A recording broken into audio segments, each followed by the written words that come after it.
Shalom peuple de Dieu, shalom bien-aimés frères et sœurs en Christ, chers auditeurs de la radio Éveil charismatique catholique, la voix de la Trinité. Je vous salue en ce matin dans le puissant et précieux nom de notre Seigneur Jésus-Christ de Nazareth et je vous souhaite la bienvenue à ce tonus matinal. Je suis dans une joie, bien-aimés, de partager la parole de Dieu ensemble et méditer ensemble cette parole en ce jour qui nous est tiré du livre de Romains 8. Alléluia. C'est tiré de Romains 8 à partir du verset 28. Père, nous venons te rendre gloire, te bénir, te louer, te glorifier, te dire merci pour ton amour, ta fidélité pour ce matin, pour tes bontés, tes grâces que tu as renouvelées en ce jour. Nous te rendons gloire, te rendons grâce et nous te disons merci d'avoir protégé chacun de nous. Merci pour le don de vie, le don de foi, pour l'œuvre de la croix. Christ qui est mort pour nous, il nous a arrachés du pouvoir des ténèbres. Oh, merci infiniment, Papa, pour le Saint-Esprit. Merci pour ta parole qui nous éclaire, qui nous guérit, qui nous fortifie, qui nous nourrit, Père, qui est un bouclier pour nous. Seigneur Dieu, nous venons te rendre gloire en ce matin. Nous venons te confier tout ce qui va se passer. Seigneur, prends le contrôle de tout.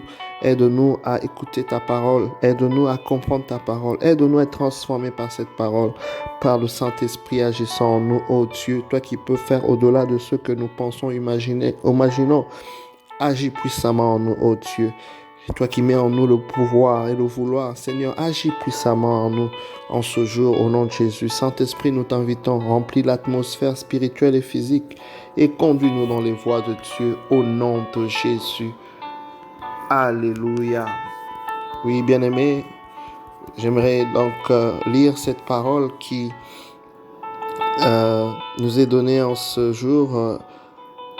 La Bible déclare, frères, nous le savons, quand les hommes aiment Dieu, lui-même fait tout contribuer à leur bien, puisqu'ils sont appelés selon le dessein de son amour. Ceux que d'avance il connaissait, il les a aussi destinés d'avance à être configurés à l'image de son Fils, pour que ce Fils soit le premier-né d'une multitude de frères. Ceux qu'il avait destinés d'avance, il les a aussi appelés. Ceux qu'il a appelés, il en a fait des justes. Et ceux qu'il a rendus justes, il leur a donné sa gloire. Alléluia. Je bénis Dieu qui nous rappelle en ce matin, le plus important, bien aimé, c'est d'aimer Dieu. Vous savez, quand on vient parler à Jésus à un moment donné pour lui dire, ta mère et tes frères sont à l'extérieur en train de te chercher, Jésus donne une révélation, il donne une réponse qui pouvait choquer, n'est-ce pas, ses proches, ses parents, mais il dit, sont mes frères, sont ma mère, ceux qui, n'est-ce pas, écoutent la parole de Dieu. Vous voyez, l'amour de Dieu consiste, bien aimé, à faire la volonté de Dieu. L'amour de Dieu consiste à observer ses commandements et à exécuter ce que Dieu s'attend de nous. C'est très important, bien aimé. Aimer Dieu, c'est pas question seulement de dire que nous aimons Dieu. La Bible dit l'obéissance vaut mieux que le sacrifice. On doit obéir à Dieu.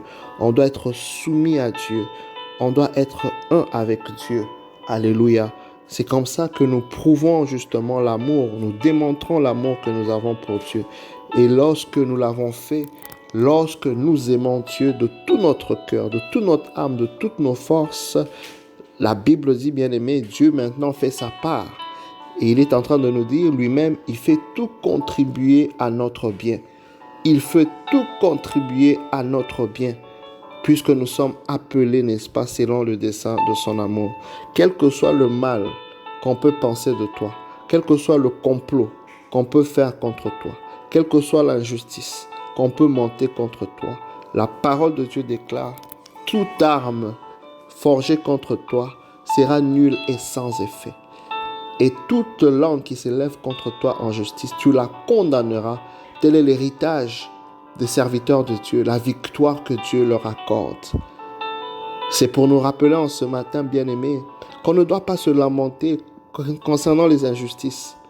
Même si nous sommes nés dans une contrée où les choses, n'est-ce pas, n'étaient pas parfaites, même si nous sommes nés dans une famille où tout n'était pas parfait, même si nous n'avons pas reçu l'amour que nous devrions recevoir, même si nous n'avons pas été dans des conditions que nous aurons souhaité être, quel que soit. Vous savez, Jésus est né à Nazareth. Quand on regarde l'histoire de cette ville de Nazareth, même jusqu'aujourd'hui, on comprend c'est que Nathanaël avait dit à l'époque, est-ce que de Nazareth peut sortir quelque chose de bon? Pourquoi? Parce que c'était un lieu comme délaissé. On ne pouvait pas imaginer que de ce lieu, Christ, Nathanaël ne pouvait pas imaginer que de ce lieu, quelque chose de bon. C'est-à-dire, Christ pouvait sortir de ce lieu parce que c'était délaissé. C'est pour te dire, bien-aimé, que Dieu, n'est-ce pas, n'est pas comme les hommes. Il confond, n'est-ce pas, la sagesse des hommes. Donc, quelle que soit, n'est-ce pas, la condition dans laquelle tu es né, tu es venu sur cette terre des hommes, les conditions dans lesquelles tu as grandi, bien-aimé, à partir du moment que tu aimes Dieu, sache que Dieu s'engage pour toi à tout contribuer à ton bien. Dieu s'engage à te faire du bien. Ça apaise et ça donne la paix. Ça donne la paix et ça t'aide au fait à ne plus ressentir la rancune envers un système qui a peut-être pas été, n'est-ce pas, favorable envers toi. Ça t'enlève la rancune. Tu quittes, n'est-ce pas, un stade de lamentation et tu te responsabilises. Tu ne vois pas que ce par quoi tu passes est dû par rapport à la méchanceté des hommes ou de l'injustice des hommes. Tu sais que le plus important pour toi, pour changer cette situation, c'est d'aimer Dieu, pour que Dieu puisse tout faire concourir à ton bien. Alléluia. Dieu aimerait, bien aimé, t'emmener de la malédiction à la bénédiction. Le Seigneur aimerait, bien aimé, te donner un nouveau commencement, une nouvelle chance, une nouvelle vie.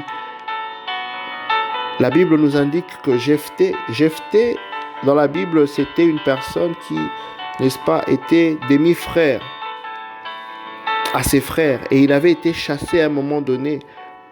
Quand il s'agissait, n'est-ce pas, de s'asseoir, parler de l'héritage, il a été chassé par ses frères.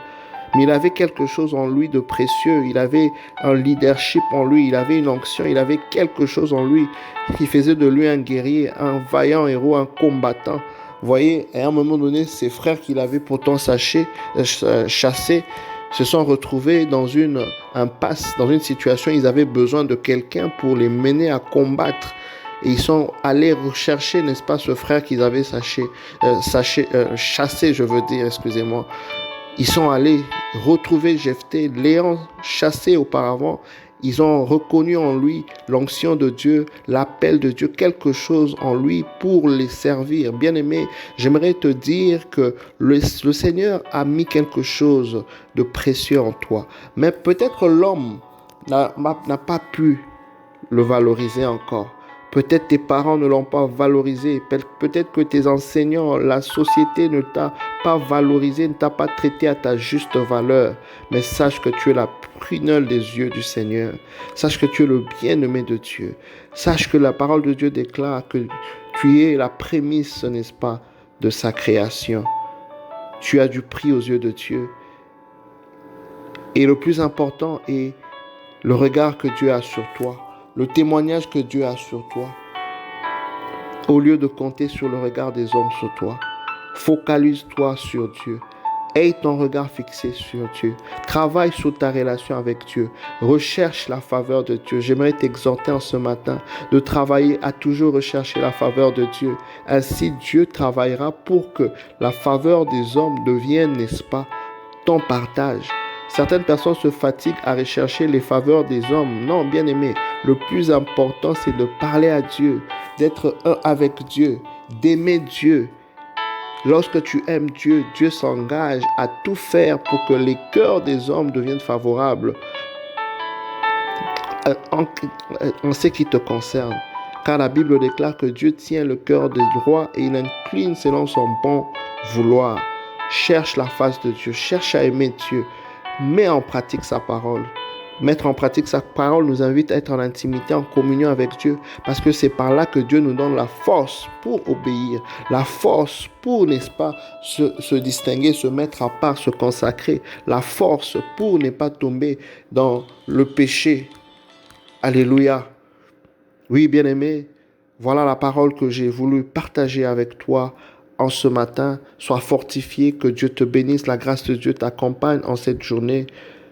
Je me recommande à tes prières et à très bientôt. Bye.